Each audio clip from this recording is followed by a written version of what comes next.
All right, now given that, analytically we look at this and we say this is preposterous. But yet we take a look at the bond market and they're treating the Treasuries as if they're the greatest thing they've ever seen. We have an asset bubble in Treasuries.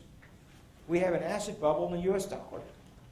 So the question is, what accounts for this disparity between the overhanging problem we're facing and the way the market is accepting US dollars and Treasury bonds? Basically, we have an asset bubble in Treasuries. So where's it coming from? How can we account for the difference in objective fundamentals and the way the market is pricing? You look at it, and again, as a student, you're taught to look at market pricing and somehow presume that the market is trying to tell us something they know. They're all knowing. They take everything into account. What are we missing? Well, sometimes there are aberrations. There are asset bubbles. In fact, that's what I talked about Monday night, the aberrations in the risky markets that are in a bubble now. But we also have an aberration in the dollar and Treasuries. Now, how can you account for the kinds of bubble pricing on Treasuries despite looking at these problems? And people are looking at it. I mean, I showed you, the CBO is looking at it, the investment banking community is looking at it, the rating agencies are looking at it. Everyone knows about it. That's why you're here tonight. So the question is, why are they all still buying Treasuries? Well, there's certain biases built in that I want to go through and explain on why Treasuries are still king at this point. It actually looked to me like in 2009 the tide had changed, because the tide did start to run out on Treasuries and the dollar last year. But the tide is back in again. What are the reasons? Why, despite all this analytical, bond vigilante observation, is the market thinking Treasury is the best thing they've ever seen, such that they'll pay a price where they virtually will hold it on essentially almost zero yield? Well, there's a bunch of reasons. One of which is old habits die slowly. I don't think the U.S. has ever had a default in our history. An issue came up during the deposit insurance crisis of 1990, whether or not the government ever had a default. Well, it turns out there was a technical default on some bond that was quickly, one time in history, was quickly repaired. But basically, we're a country from 1790 to now 2010, so that's 220 years. We've never really had a default. And that track record buys you a lot of following, aside from the analytics, just that alone. And that's part of the 220-year track record. I would imagine the gilts, the British gilts, probably had the same track record. But they're now getting hammered in the market. But there's another reason, risk aversion. As risky as we might see the Treasuries to be, I think the market still sees the economy being so risky they don't want to invest in the financial markets, or they look at the bubbles in the financial markets and they don't want to be involved there, and they're looking for a short-term place to park capital. And certainly with Treasuries, as long as with short-term Treasuries, you buy a three-month Treasury, at the end of 3 months, the price doesn't go down, they just refund you the money, the principal. So you get paid the principal, unless we hit the wall and you can't refinance. So if it doesn't, if we don't hit the wall in 3 months, you could preserve purchasing power in nominal terms. And with a very low rate of inflation, and we had actual deflation last year, you're not even losing anything against inflation. So basically, it's risk aversion, and risk aversion still works in Treasuries, at least in this time frame of 3 months, or even maybe even 3 years. The question is when we're going to hit the wall. And as long as you don't hit the wall in that period of time, I wouldn't go 3 years myself. I don't think I'd go past 6 months. But nonetheless, risk aversion still works, and we have a lot of risky stuff out there. In the Treasury, they think it's still managed to be turned over or rolled over for that period of time. And we got this, so we have risk aversion. Another reason, strangely, that we're having so much demand for Treasuries, it seems kind of perverse. We're running a trade deficit, which is a bad thing. But a trade deficit, it slows GDP growth. But a trade deficit, on the other hand, gives purchasing power to the foreigners who sold those products to us. So basically what we get is something called recycling of the dollars earned by the successful surplus countries abroad. And so they end up with excess dollars, and if they don't want it themselves, they'll sell it to someone else. But basically they end up coming home. and they got to get invested somewhere, and they're not very risk-taking at this point. So just the very fact that we have a trade deficit creates a demand for U.S. financial instruments, and they happen to want the Treasury now more than anything that's a risky debt because basically we're in an asset bubble.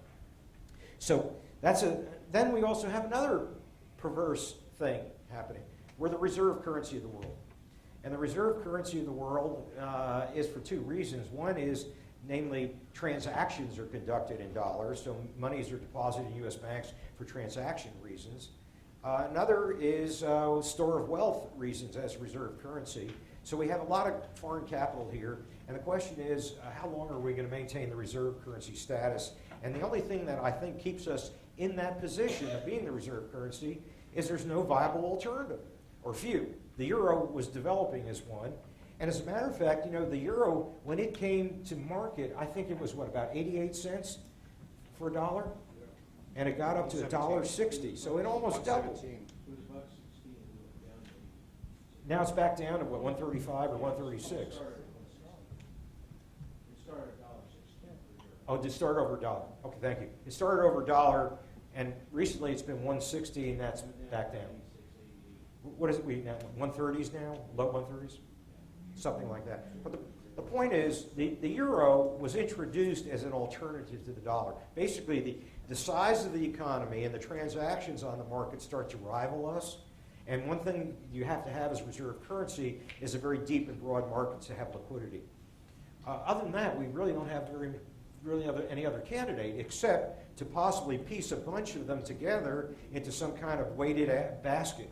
Basically, it's like making a combination of 10 countries into one currency basket, so the ups and downs of the individual countries get offset by each other. So basically, a construction like that has to happen. And last June, we started discussing it because the Chinese were discussing it because they were tired of investing in U.S. dollars. In fact, by the way, they've pulled out of Treasuries, which I'll get to. They've started pulling out of Treasuries. And the Japanese have started pulling out of Treasuries, too. So basically, we don't have a real solid competitor. And right now, by the way, last year, the euro was heading toward being the reserve currency. The euro appreciated from about 136 to 160. So capital was leaving here, going to the euro as the next reserve currency. The world was shopping for another reserve currency the past year. And it not only went to the euro, but they were trying other countries that are smaller countries that qualify in the sense of having trade surpluses and fiscal surpluses, et cetera. And I'll get to that at the very end. Because basically, if we want to invest outside the United States, we want to identify the characteristics of the countries that the market will be seeking. And that's where I'll be going with this. But what else happens? Well, there's another reason the dollar and the Treasury is so highly valued irrationally. And that is Moody's still has it as the only AAA sovereign. Now that UK has gone down, not now that Japan has gone down, though we are warned, and I doubt highly this administration is going to do anything about that warning because I don't think it's within them to pull the reins in.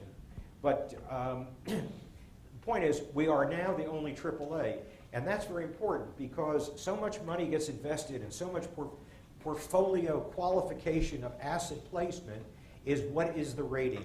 And most portfolios, either by regulation or by internal regulation, which is the board of directors mandate X% of the assets of an insurance company, an endowment fund, or a pension fund be in AAA debt. Well, there are very few AAA debt out there.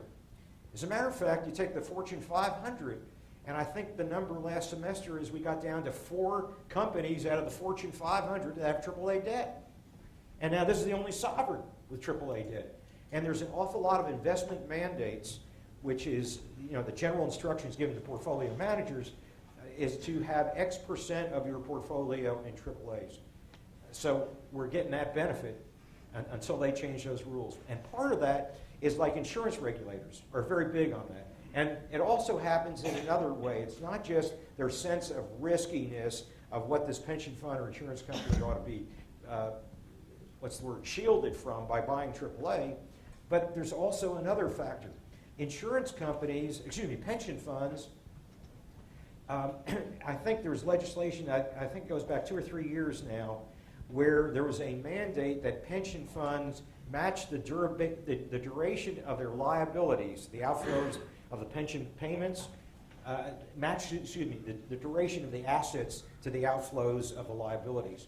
And a lot of pension funds have long-term liabilities, and this is one of the few long-term AAA assets available to match off that regulatory requirement. So a lot of institutions are buying this stuff because there's nothing else that satisfies the regulation.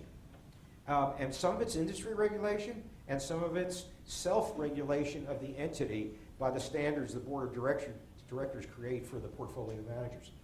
Last, and more importantly, one of the other reasons for the huge demand for treasuries is in the last few years, 2 or 3 years, regulation has been revised and reformed such that capital requirements for like I-banks, insurance companies, and now commercial banks, and this is all very recent for commercial banks, that the amount of capital, i.e. net worth, required is risk-based. And if you have high quality assets, you can get away with holding less capital.